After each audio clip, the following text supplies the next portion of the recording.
Welcome, everyone, to the Live Ultralight podcast powered by Outdoor Vitals. This podcast is about inspiring you to get outdoors, showing you how to lighten your pack and build your confidence so you can start living your life full of adventure. I am Joe.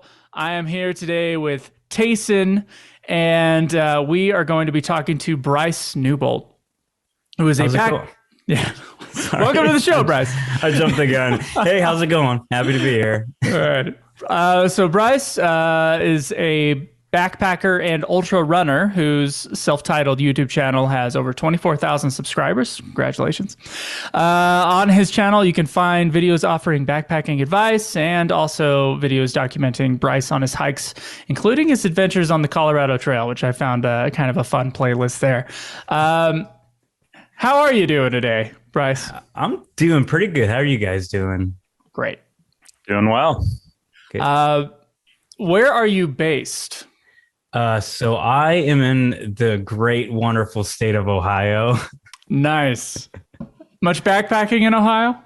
It gets a bad rap. There's definitely it's got its spots. So there's some national forest, and it's definitely not as bad as, like, say, Indiana and Illinois. So it's not as bad as it could be for being out here. But it's nothing like out west. So I can see why it gets a bad rap, but at least there's something here. Did you grow up in Ohio? Yeah, I've lived here my whole life. Lived there your whole life? So what? Okay, so then how is the outdoors kind of a part of your life? Was that a part of your life growing up, or what? Yeah, so we built a house and moved to the country probably when I was like 6 years old.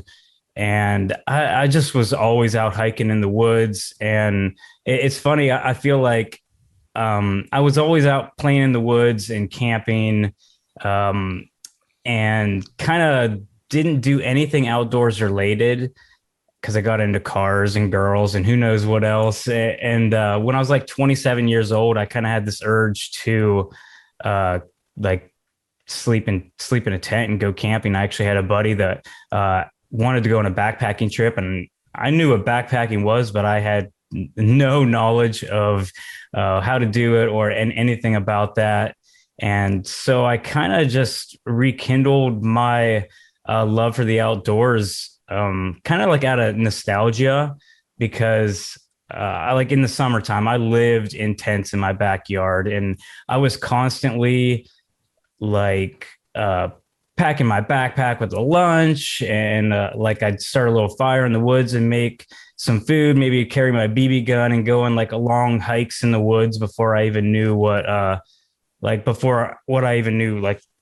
that there were trails. So, like, I remember the first backpacking trip, I remember thinking it was kind of weird because there's like a set path and it wasn't just bushwhacking through everything, because that's all the hiking I ever did as a kid. So basically, it's just kind of when you're a grown man and you want to kind of revert back to childhood and play in the woods. That's kind of how it all started for me.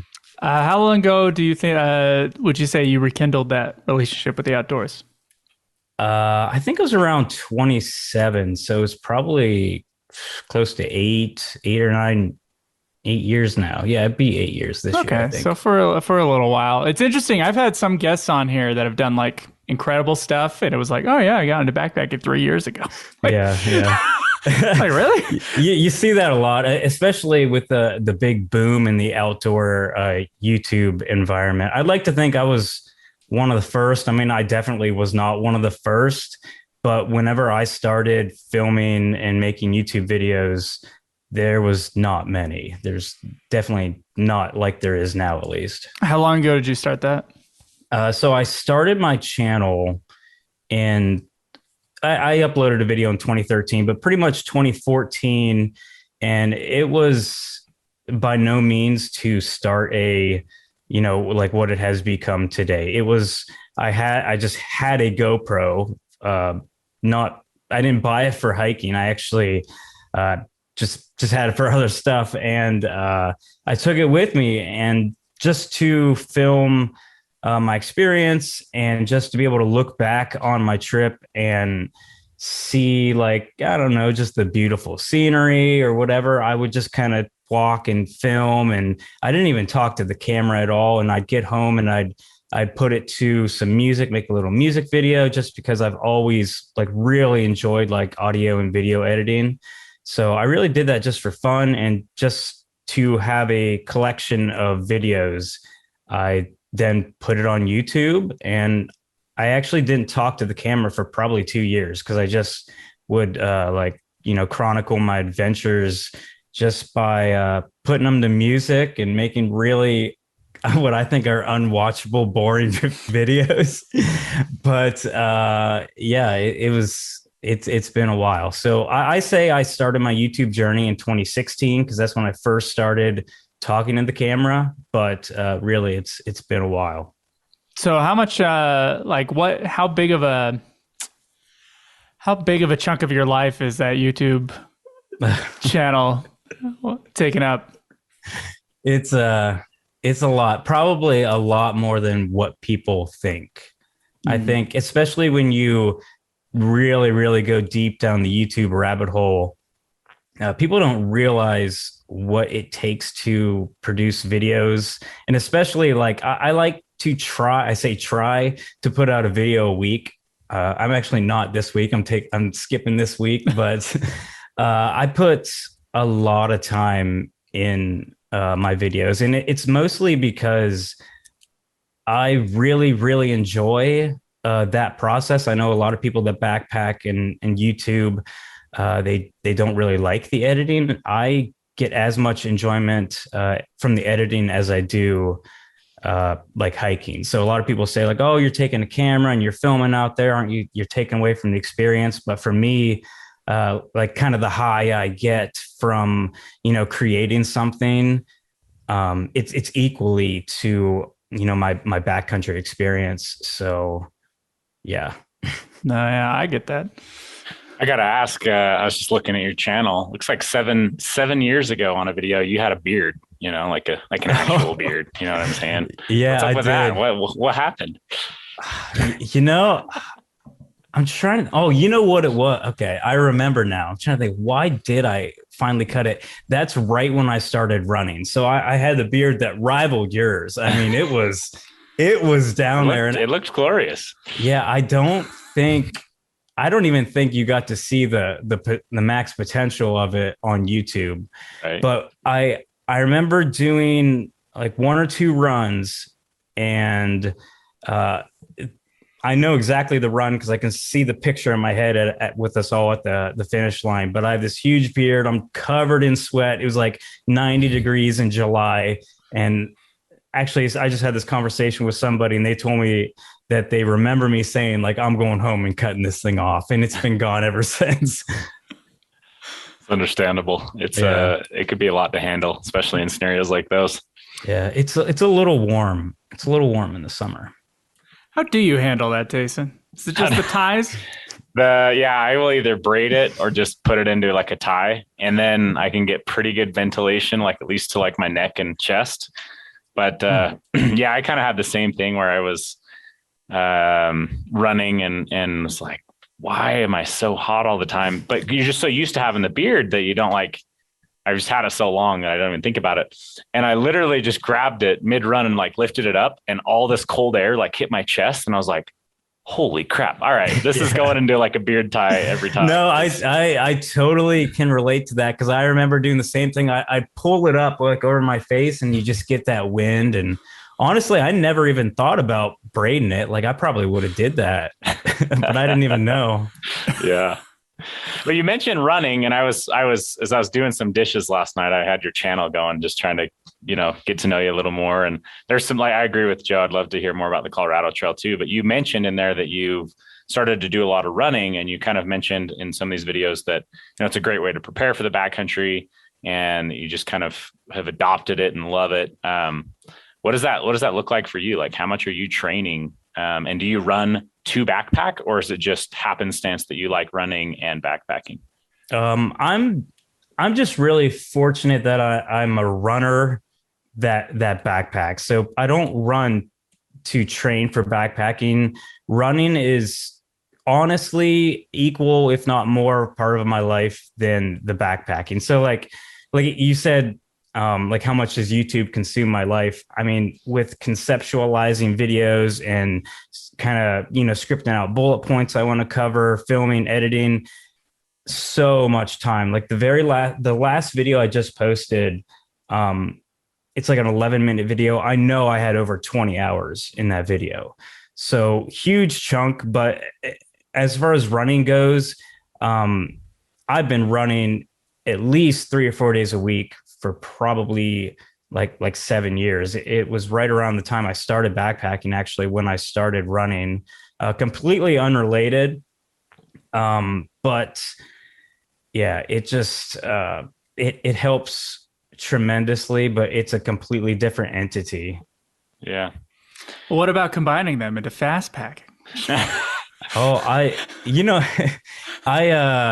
I've thought about it. There's been so many times when I have like the video idea in my head where it's like, okay, I'm going to do a little fast packing video and this and that.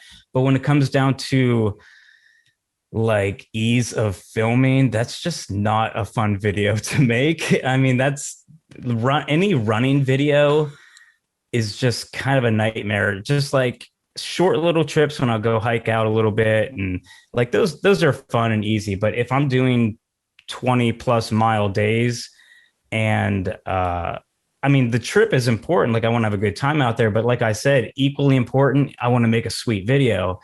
And I just can't always do that on the longer trips. So it's kind of like, I go on the sweet trip, but the video is going to suffer a little bit, which is okay every now and then. But yeah, I definitely would like to do some fast packing. I'm actually going to go out this weekend and not fast pack, but I'm going to do it's going to be like a 48-hour challenge because I'm in this challenge for work right now where we have to like log all these hours of activity. And these are the last 2 days.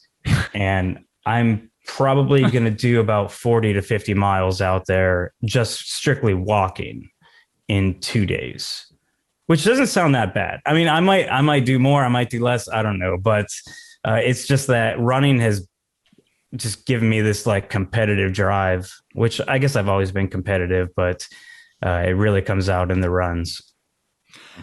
Yeah, I was never a runner. I hated running my whole life until about a year ago. And then I've been running a lot since, but I think it's phenomenal training for backpacking because you're just condensing miles and impact on, ankles and knees and hips and all that kind of stuff. And I think it's phenomenal training. So I just wondered if there's any crossover there for you. Fast packing is really interesting. Maybe we'll have to connect you and get you set up with a prototype fast pack to give us some feedback on, but it is a pretty niche little industry. We actually just did rim to rim to rim on the Grand Canyon and we fast packed it. So we spent a night in the bottom, but it's interesting. It's different. I still love backpacking 100%. Fast packing just kind of fits like a specific type of trip or style of trip. So it'll be interesting. I think it's gaining popularity. We've been talking about it a lot here, but yeah, maybe we'll have to yeah, that'd be cool. I would love to try your pack. And like, as far as fast packing goes, I think the reason why I haven't really pulled the trigger and tried it is just because just normal trail running with nothing but maybe a vest or nothing on is so light and fast. It's hard to think like, oh, I think I want to put some more weight on my back. And I kind of joke too that like, cause I'm an ultra runner, so that's mostly all trails. It's kind of ruined me for backpacking. Like I still really enjoy it. You can do the whole run without spending the night, right? Yeah. Well, yeah, that. And it's just like, it's just more fun. Like when you run, like you've been running for a year, so you're getting the benefit of, being like a legit runner. I always tell people, if you're going to start running, do it for a year before you quit, because it's going to take a long time to get good at it. And it's not going to be fun until you're good at it. Mm-hmm. But yeah, it's so much easier to run. I feel like, as far as you get it done quicker, it's just kind of more fun. And backpacking, sometimes I'll look at my watch. It's like, man, I've only gone 3 miles in an hour. Like miles go a lot slower. It's so it's like discouraging. So you just gotta remember what you're doing that day. Yeah. I think you'd be surprised with like an actual fast pack that it doesn't feel like a backpack, because you free up your hips. You don't have like a frame in there, and you don't have like any, it doesn't hinder you at all. It feels like a big vest essentially. But I totally understand what you're saying too, with it like feeling pretty light and free on the trail and just like you can cruise. So yeah, that would be cool. I don't really have anything in my gear closet that I could fast back in, like with, that's not a little bit too big or a little bit too small. What do you? Let's just get into it. We gotta know who you really are, Bryce. Like, what is your typical base weight, man? Like, what are you? Okay. First date kind of questions, you know. So I get the comment all the time. Where's your lighter pack? What's your lighter pack? For people that listening that might not know, that's where you get on and tally up, what all your essential items are, everything like you said, base weight minus consumables. And I just never do it. I don't really care that much. My base weight's always fluctuating, but I would say on a normal trip, probably around 11 pounds, which really isn't solid. Ultralight, like to like the real hardcore people, but it's still light enough that, light. I beg to differ. Light. I know like the standard out there is sub 10 pounds, right? Is that what it is? Yeah. In my opinion, personally, I think that if you can get a sub 10 pound base weight and then like add in 1 or 2 pounds of like stuff you want to take, like luxury items, you know what I mean? And you're still like 12 pounds. To me, that I still consider ultralight. But I've also had to realize people too, there's like, not everyone like gets so hung up on this 10 pound base weight, but a lot of people don't talk about like that's 10 pounds walking through Virginia where they've got a 50-degree top quilt and no extra layers and, that kind of thing. And they don't need a big R value pad or anything like that. Or they're not 6'2" like me, where everything has to be long, wide, bigger size. So that adds weight. Oh yeah. So I don't get too hung up on it. If you're under like, 14-ish pounds, I feel like you're being very conscious and you're getting the benefit. But I typically am aiming for sub 12 pounds or 10 pounds. And then I might just add in like maybe I'm somewhere where there'll be some fishing and I'll throw my Tenkara rod in or something. Something like that. Yeah, I totally agree with you there. When your pack is so light that you hardly feel it and it's just comfortable, like very, very comfortable. Why not add in those little luxuries? I always bring stuff. I feel like a lot of the reason why I go lighter is to offset kind of camera weight, which I don't really bring a lot, but I do bring like 4 pounds of camera gear, which 2 of those pounds is my tripod. Maybe I saw on the Colorado Trail video, I think 2 cameras and a drone, or at least a couple drone shots. Okay.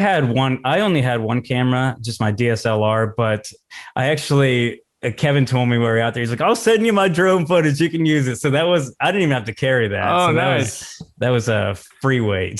That's what I was thinking. I was thinking like, 3 cameras and one of them's the drone. Yeah, the drone's not light. I had 1 and then they each carry 1. So including the drone, they carry 3 cameras. Okay. All right. Well, that's, I guess, the benefit of going out there with your friends. Yeah. I thought you were going to say you go to like your 11-pound base weight and then add spirits, but there's seemed always to be what happened when you got altitude sickness, at least. So. Oh man. Yeah.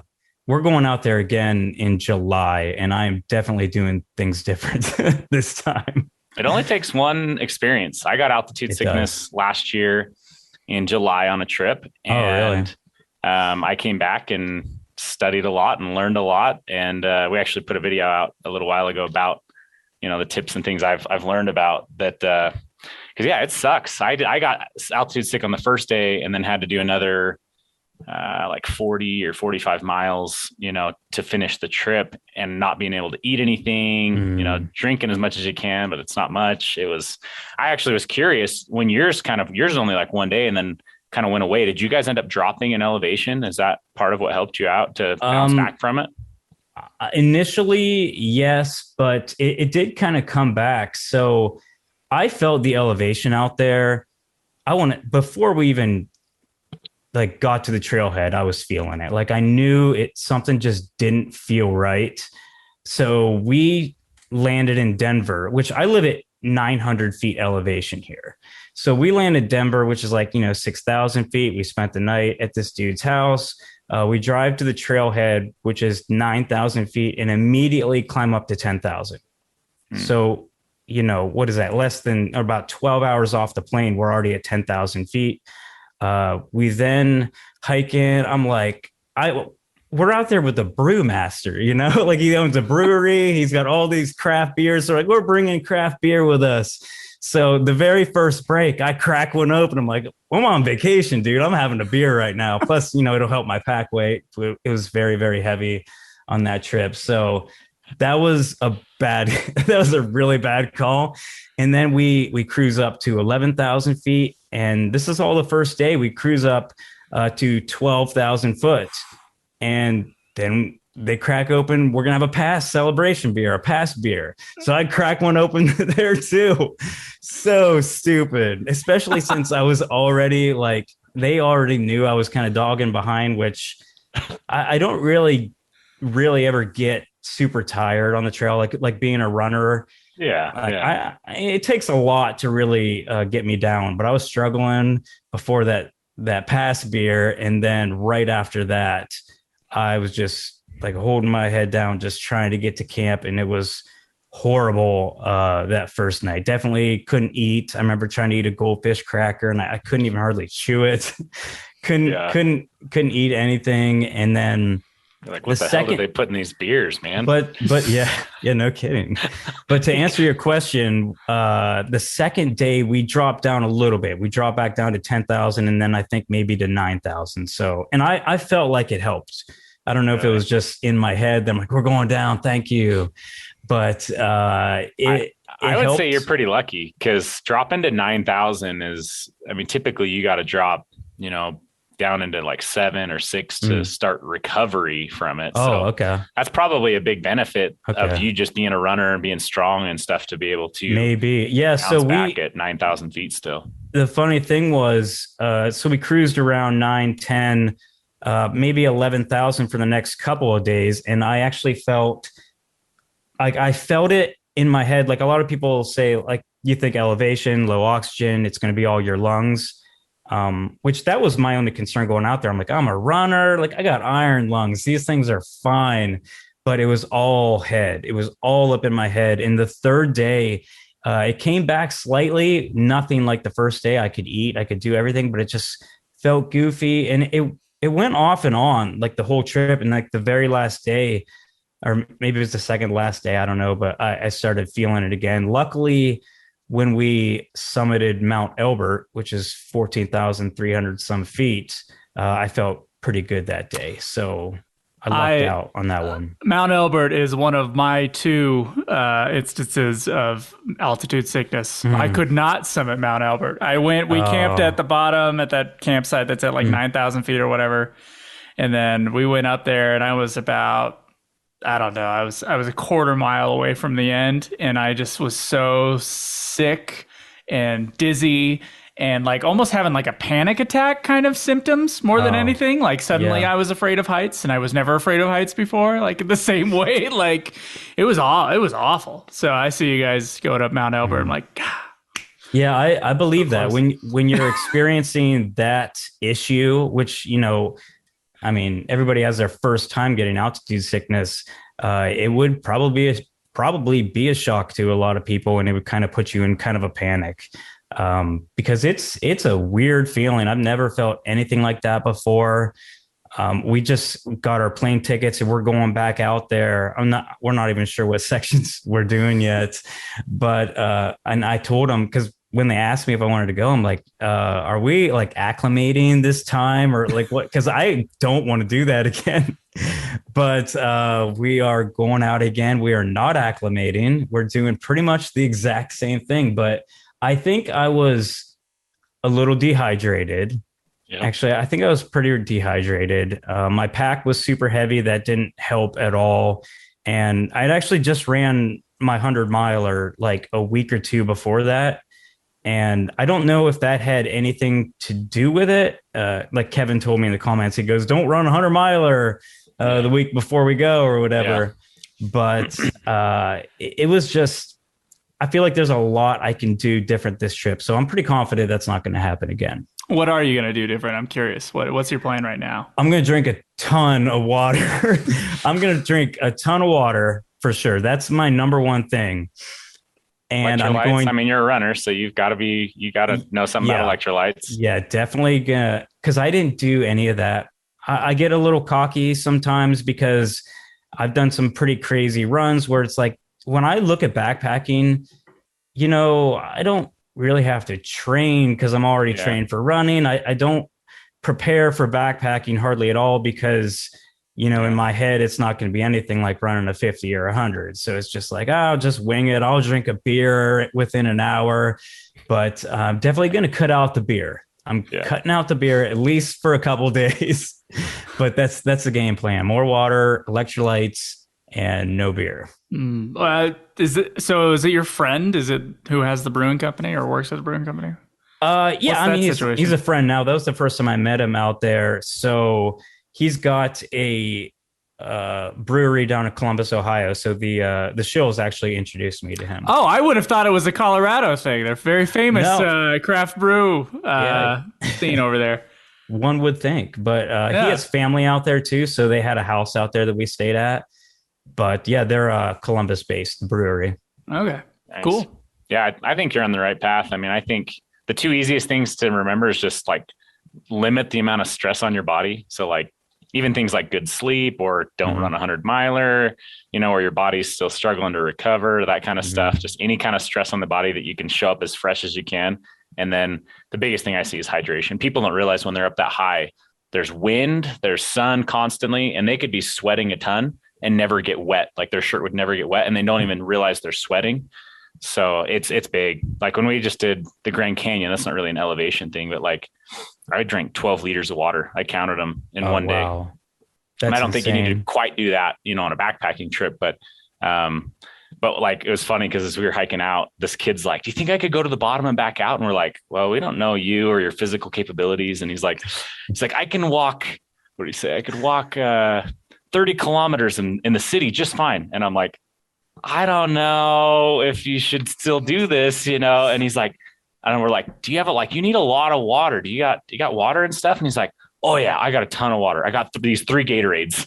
And he holds up 3 Gatorades. We're like, "Yeah, you shouldn't do it. You shouldn't do it."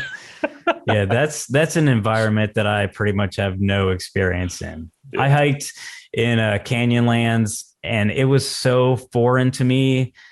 It's just, I mean, being in Ohio here, we have water everywhere. And I don't really even drink like a ton of water. Like when I'm running, I'm really religious about, all my nutrition and everything. But backpacking, I just wing it. I probably get dehydrated slightly almost every time I backpack. And you just can't do that out west. And that's something that, I every time I go out there, it's so foreign to me that I learn something every time I go. I just learned something about hiking where you guys are at. We were just out in Virginia and I learned that you don't need to carry 4 liters of water. So yeah, I don't carry more than a liter ever pretty much in Ohio. Crazy. Yeah. That's so crazy. To be honest, probably less than that all of the time. I don't ever have a full liter on me. That would be so dangerous. I feel like out here. I mean, it really would. Yeah, it would. How much of the Colorado Trail have you done? So in 2018, we did sections 2 through 6. So we skipped the first section and then ended up in Breckenridge. And then last year we skipped sections 7. And I think we started on 8. And I think we did 8 through 12 or wherever Elbert ends.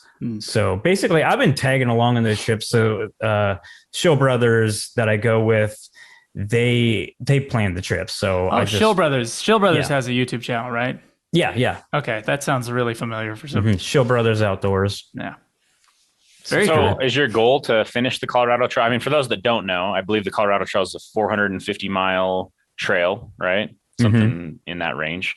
And I have no idea how many sections, like how many miles do you think you've completed of it now? Do you plan to like try to finish the whole thing or? Okay, so I think I've done about 160 miles of it because the first time we went out, we did 100 miles. My goal is to never like through hike it or like section hike it.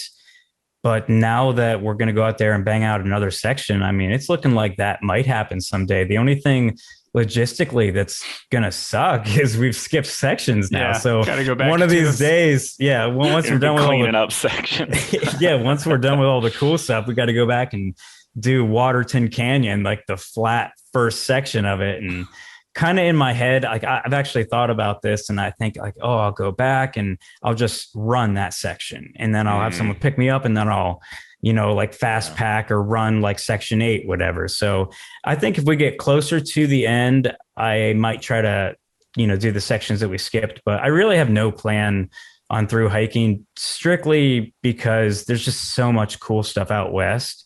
And although like Colorado Trail is very diverse and there's always something new, especially for someone like me that lives in the green tunnel of the East. There's just so much cool stuff out there. And I like trying new places. Well, what is your favorite backpacking trip? What's the first one that pops into your head when someone asks you, like, what's the best backpacking trip or hike you've ever been on?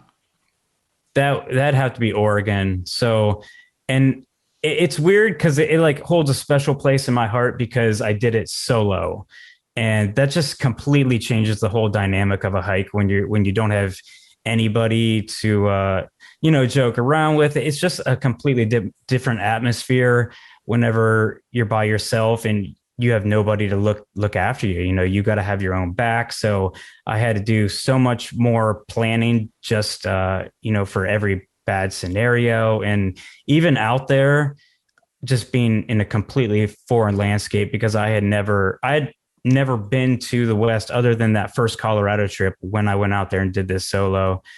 And it was, I mean, at times it was just kind of scary. And the Oregon to me was just absolutely beautiful. I've wanted to go back ever since that trip. But what I did was the Three Sisters Wilderness.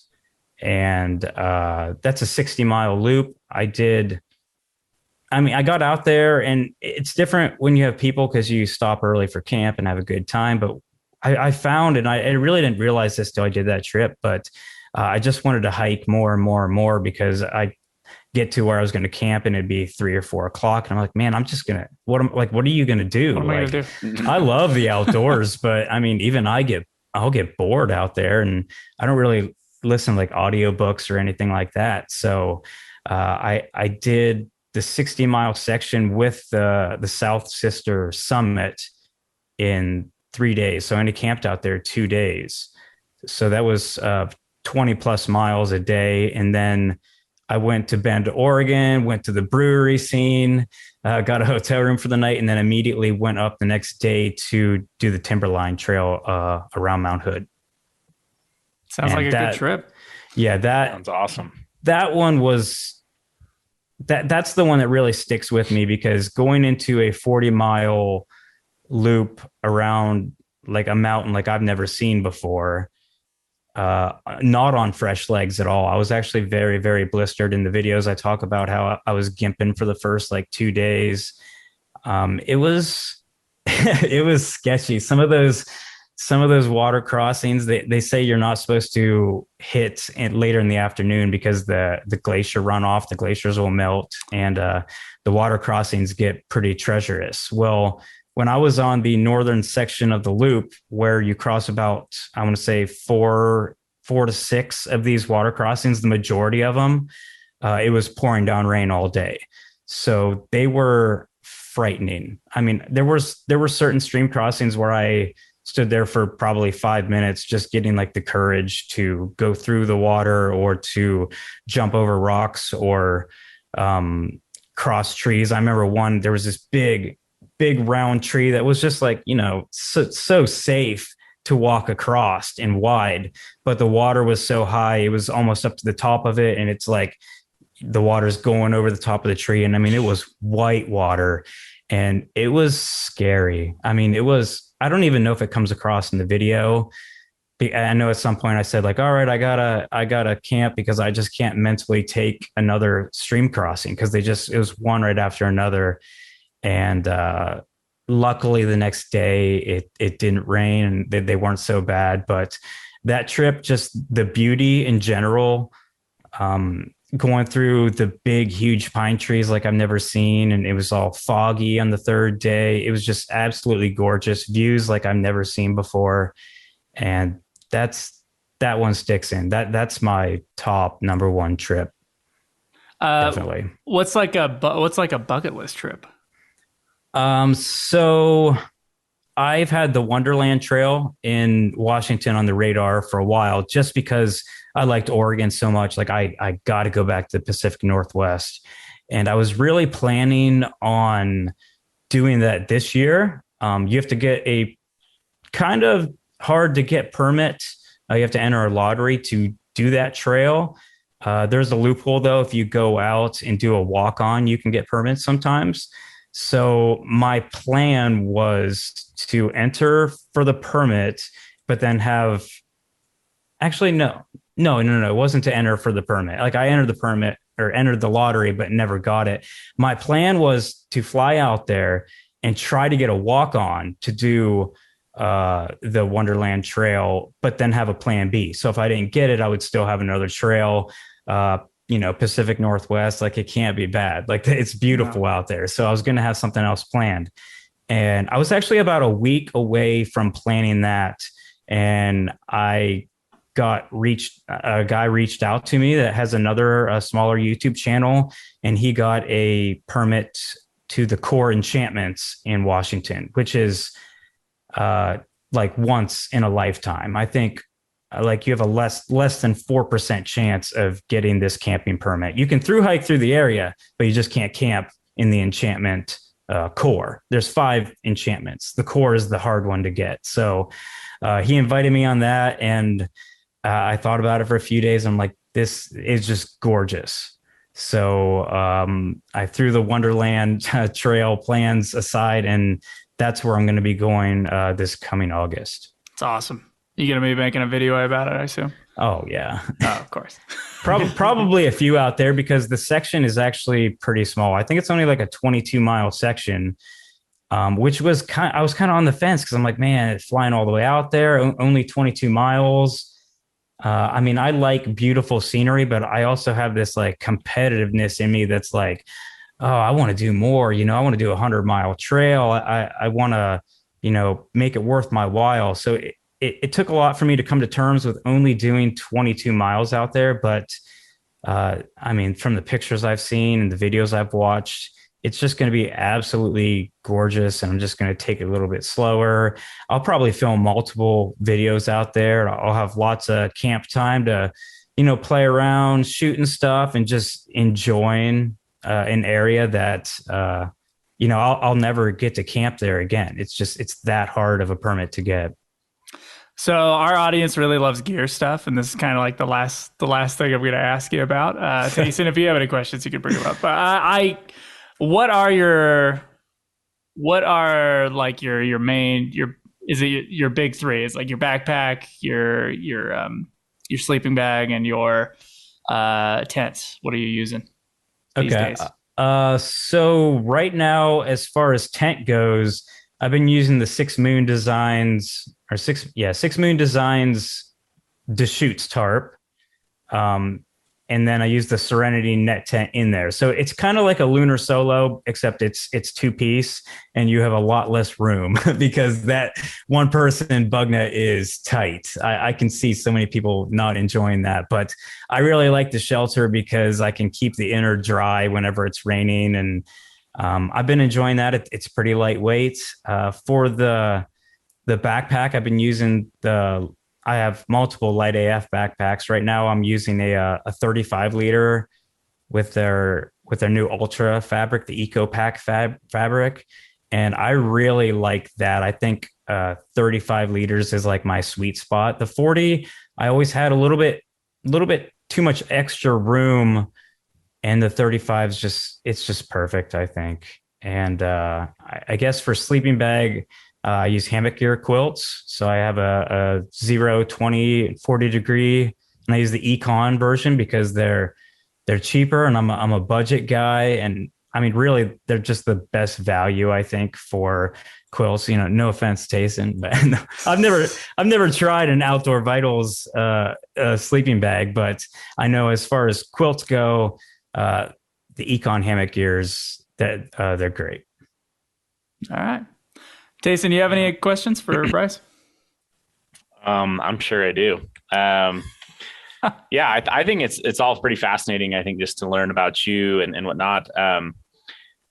You're running, you're backpacking, you're filming. You kind of mentioned a few times that you like to, try to do 100 miles. Like that seems to be kind of something you've brought up a few times, and it's something that we talk about a lot here because, we have to run a company, we have responsibilities there. Most of us have families and kids, and so a through hike is just not really an option, and it probably never will be for a lot of us. And I don't think that there's a bad rap or anything around that, but there's like kind of all those guys like, well, you're legit if you through hike. And I disagree with that as far as like, I think go do 100 miles, and do multiple 100 miles in a year, and stuff. And there's, you still need performance gear, and you still become a gearhead, and you still become, you still develop all these skills and things like that. So I'd be curious just to hear your perspective of like, why 100 miles and like, what do you get out of that versus a 30-mile, backpacking trip or, just, I'd love to hear your thoughts on that. Yeah. So it's definitely like a competition with myself. I feel like even if I'm doing a small trail or something, I feel really good about myself when I feel really depleted at the end of the day and I did a 20 plus miler or something. And being a runner and an ultra runner, like I actually like really like the feeling of having just my legs kind of tight. And it's just, like you said, yeah, a lot of people think that, you're not a real backpacker unless you're a through hiker or whatever. And, that kind of sucks for the people that can't get out there and go do that. And yeah, they have a lot of experience. I mean, that's a lot of nights in a tent when you actually do like a real through hike. There's no doubt that, when you do that, you're going to be more experienced than a lot of us weekend warriors. I can say I haven't spent nearly what it takes to do a through hike probably in my tent, but I would love to do a through hike. I don't really know if it's in the cards or not, but the 100 miler, that's a solid distance. I mean, when you say 100 miler, like people like perk up, like nobody can, like people that aren't backpackers or runners, that is kind of an impossible, mileage. I remember my first trip, we intended on doing a 16-mile loop. We ended up getting lost and ended up only doing 8. But I remember thinking that like, wow, 16 miles, that is so much. And the higher you go up, the just more normalized it becomes, the more attainable distances become. And even before I did my 100-mile run, in my head, like confidence is key. So in my head, I'm like, I know I got it. But you still don't know if you can do this distance. And now that I did it, now it's like, oh, now I wouldn't even think twice about going out and doing it again. Now I, probably regrettably, like kind of want to do a longer one. But come run Moab 230 out here. Yeah, that's I've talked about it. Well, I think that's really interesting. And one of the things that you hit on is one of the primary drivers for me is like, more opportunities open up when you can go a little bit farther, meaning like routes that used to be just not attainable are now attainable, right? Like if your limit is like, all right, my limit is I can only get away for 4 days at a time, let's say, and I can only go this far, that's the pool that you get to choose from. But when you've got the ability to go 100 miles in 4 days or something like that, like suddenly these routes open up, which I think is pretty cool. In fact, I got kind of so hung up on just that concept that we actually put together a challenge that's running right now. In fact, they're packaging all the swag boxes for it, called the UL Member 100 Challenge. Okay, yeah, I saw that. Yeah. So we're kind of pushing that out there to try to get people to basically go and set a big goal, and then we're trying to give them a framework and some training and just whatever we can do to try to help them accomplish it. Because, when we do surveys and stuff like that, it's not common that anyone's ever done even that distance. So, anyways, I thought I'd just pick your brain on that. What 100-mile race did you end up doing?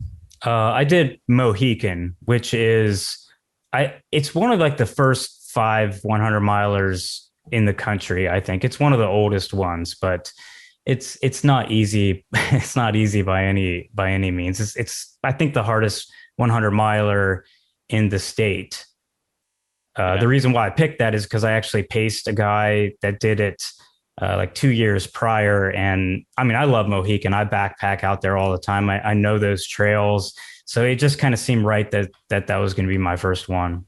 Is it tough because of climbing and descending, or rocky, rooty trails, or what's kind of the thing that makes you say it's one of the tougher ones? That one is elevation. Like being in Ohio out here, not like huge elevation like changes, but the trails out here aren't graded nearly as good, I feel like, as anywhere I've been out west. So not a lot of switchbacks, just really steep ups and downs.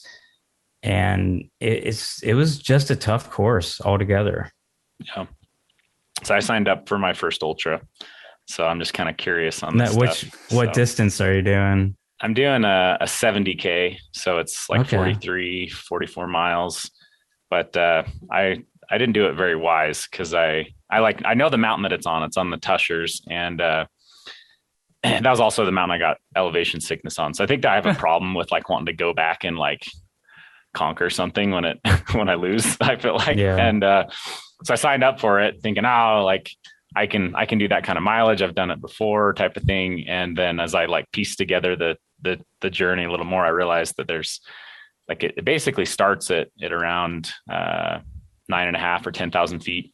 And then you climb just up and down all day, 16,000 feet of elevation gain and descent. And so then I was really freaking out about it. And then I was like, all right, well, maybe I can still run it like middle of the pack. Right. And like not have to run in the dark was kind of my thought. Like if I could finish it in like, 12 or 13 hours, then I wouldn't have to run in the dark. And so like I was thinking about that, and I kept training, and then I like got on Ultra Sign Up and started to look at the people that were like in the middle of the pack. And it's like, this is their 10th Ultra. This is their 12th Ultra. And I'm like, what the heck have I done? Yeah. So there's always newbies at every ultra I do. It's such a fun community. Everybody's so friendly. It's not really competitive at all. Like a lot of the smaller 5Ks, half marathons that I do. Ultra running, just a completely different vibe. I feel like everybody's just out there having a good time, eating lots of good food.